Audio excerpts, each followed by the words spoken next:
Hello students, आज मैं आपको लाप्लास ट्रांसफॉर्म का एक और क्वेश्चन सिखाने जा रहा हूं, जो क्वेश्चन बाकी क्वेश्चन से थोड़ा अलग है। देखिए क्या क्वेश्चन है।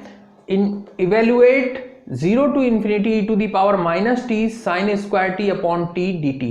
इस इंटीग्रेशन की वैल्यू फाइंड करनी है with the help of Laplace transform.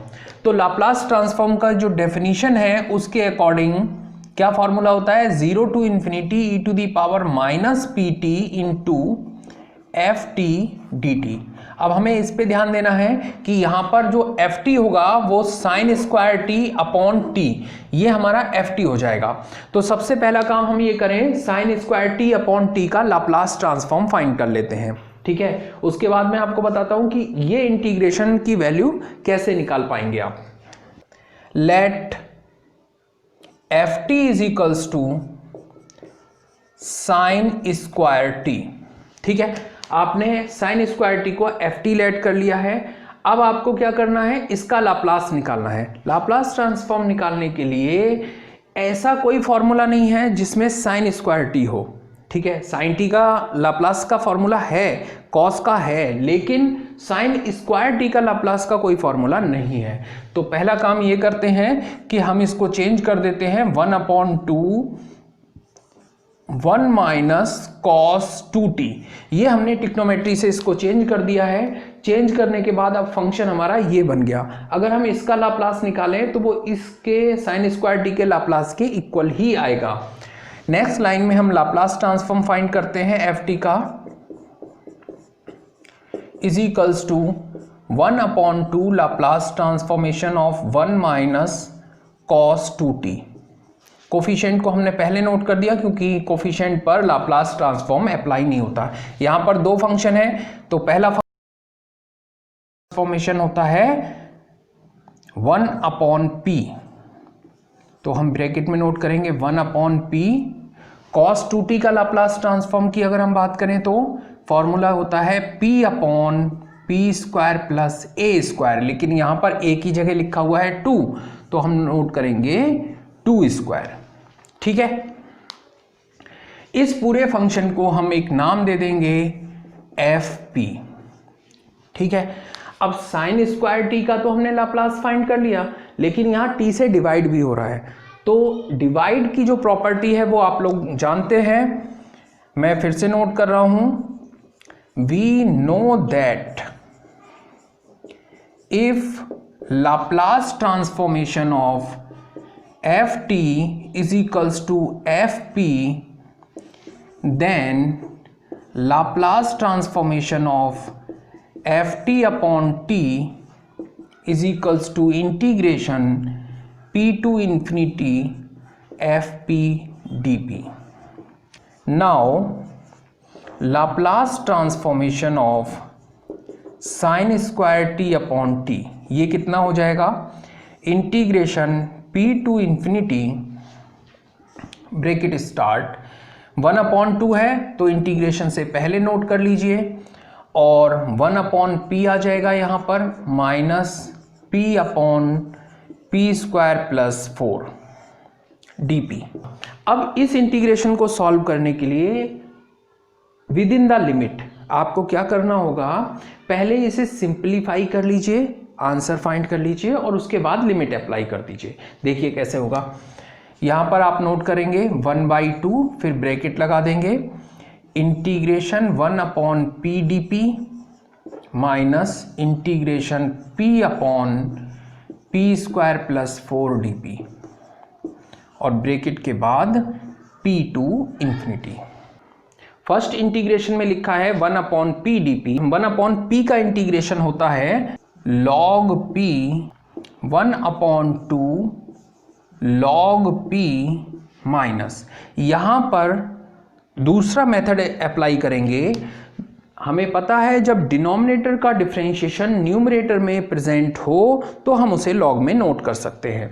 तो इसका डिफरेंशिएशन कितना होगा, 2p + 0, इट मीन्स 2p होगा। यहाँ p तो है लेकिन 2 नहीं है, तो अगर 2 नहीं है हम यहाँ 2 से मल्टीप्लाई और 2 से डिवाइड कर दें। अब देखिए इसका डिफरेंशिएशन न्यूमरेटर में आ गया, तो आंसर आएगा 1/2 log p स्क्वायर प्लस 4।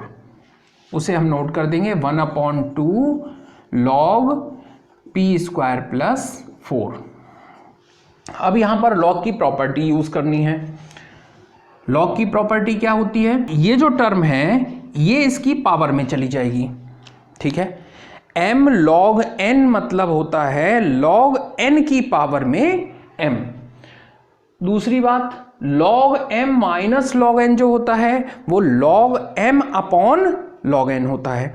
ये log के फॉर्मूले आप लोगों ने पढ़ रखे होंगे, ठीक है।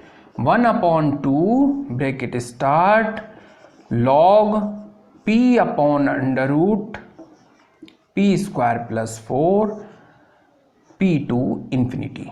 अब यहां एक और प्रॉब्लम आ गई। अगर हम अपर लिमिट इंफिनिटी पुट करेंगे तो यहां देखिए log इंफिनिटी अपॉन इंफिनिटी बन जाएगा, जिसकी वैल्यू फाइंड करना मुश्किल है, नहीं फाइंड हो सकती। तो हम क्या करें, डिनोमिनेटर में से p स्क्वायर अंडर रूट से बाहर लेकर जाएं तो p हो जाएगा, वो p इसको कैंसिल करेगा, तब क्या रिजल्ट बनेगा वो देखिए। 1/2 bracket start log p upon under root 1 4 upon P square, और p हमने बाहर ले लिया, यहां से p कॉमन लेंगे, अंडर रूट से बाहर p आएगा, p से p कैंसिल हो गया। लिमिट अप्लाई करेंगे p टू इंफिनिटी।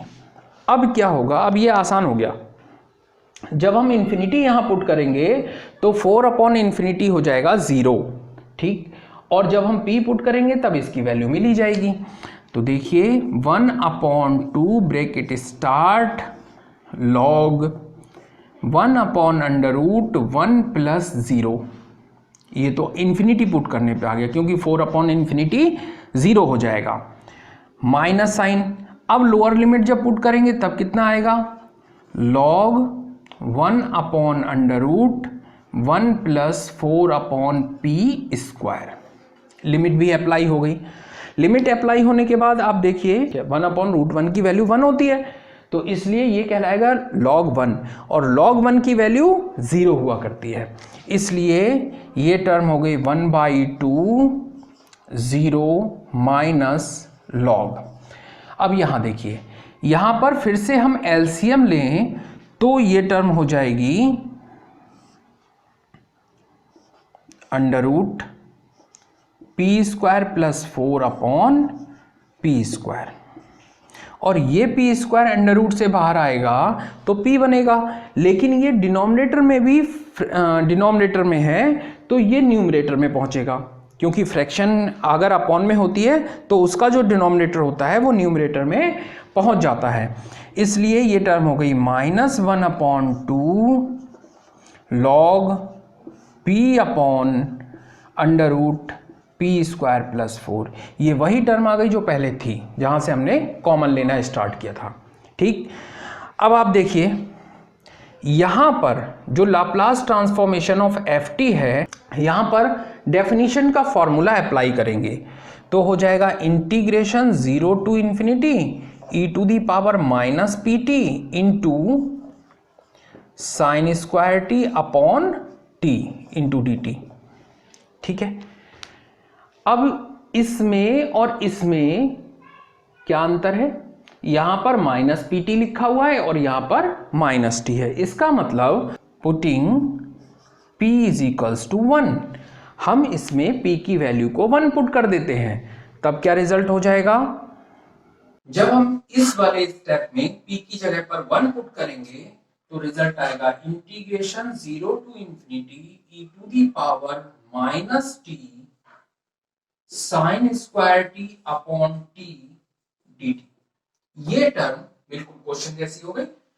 अब यहां देखिए, यहां पर -1/2 log 1 upon under root 1 square plus 4 हो गया, it means 1/2 log 1 upon root 5 आ गया।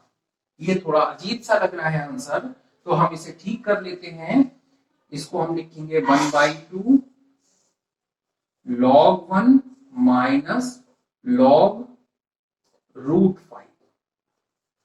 log 1 की वैल्यू 0 होती है, और ये जो रूट 5 है इसका मतलब 5 की पावर 1/2, तो वो 1/2 स्टार्टिंग में आ जाएगा। देखिए 1/2 माइनस और माइनस प्लस हो गया, log 5 टू दी पावर 1/2।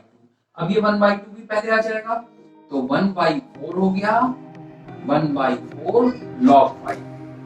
ये इस क्वेश्चन का आंसर हो गया। उम्मीद करता हूं ये क्वेश्चन भी आपको बहुत अच्छी तरह से समझ में आ गया होगा। Thank you.